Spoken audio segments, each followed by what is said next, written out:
آپ مجھے مجبور تو نہیں کریں گے؟ میں آپ سے یہ کب کہہ رہا ہوں کلمہ پڑھیے آپ؟ میں نے آپ سے کب کہا؟ میں نے آپ سے کب کہا کہ قرآن کی آیتیں پڑھی جائیں یہاں؟ یہ لوک تنتر کا مندر ہے، یہ سنویدھان کا مندر ہے، جو چاہے کہے۔ اگر میں کہوں تو آپ روک نہیں سکتے، اور میں نہ کہوں تو آپ مجھ سے زبردستی نہیں کر سکتے۔ اور اگر آپ زبردستی کر سکتے ہیں تو کہیے، آپ کہیے کہ زبردستی کہنا ہوگا۔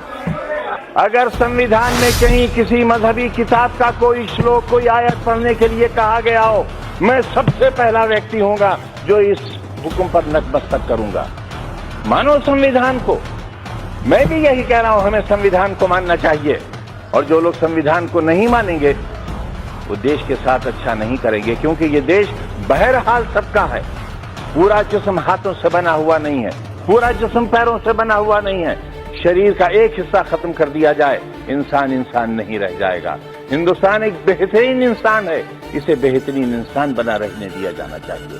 47 میں بٹوارے کے وقت ہمیں حق تھا پاکستان جانے کا، آپ کو نہیں تھا۔ ہمیں حق تھا، لیکن ہمارے اجداد نے یہ طے کیا کہ یہ وطن ہمارا ہے۔ ہمارے اجداد کی قبریں ہیں یہاں، ہمارے بزرگوں کے مزارات ہیں یہاں۔ جامع مسجد ہے دلی کی، تاج محل ہے، قلعے ہیں، ہمارے بزرگوں کی یادیں ہیں، اور یہی آج دھروہر ہے ہمارے بھارت کی۔ وہی لوگ غدار ہو گئے، انہی کا نام لے کر سڑکوں پر مارا جانے لگا۔ ہم اپنی مرضی سے رکے تھے، ہمیں کسی نے زبردستی نہیں روکا تھا۔ جو اپنی مرضی سے رکے ان کے لیے آج ہی صدن میں یہ کہا گیا کہ جو وندے ماترم نہیں کہے گا اسے بھارت میں رہنے کا ادھیکار نہیں ہوگا۔ بحث وندے ماترم کی نہیں ہے، میری بات تو سن لیں، آپ میری بات سن لیں، ہو سکتا ہے آپ کو شرمندگی ہو۔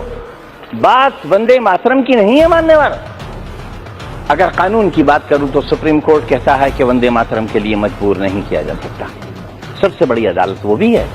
لیکن اگر آپ نے اتہاس پڑھا ہو، ریشمی رومال تحریک، ہندوستان کو آزاد کرانے کے لیے کتنے علماء نے پھانسی کے تختے چومے تھے، کتنے لوگ مارے گئے تھے۔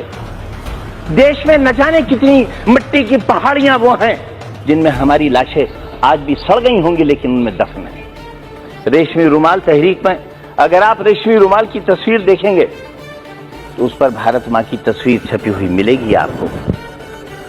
یہ رشتے کب تھے؟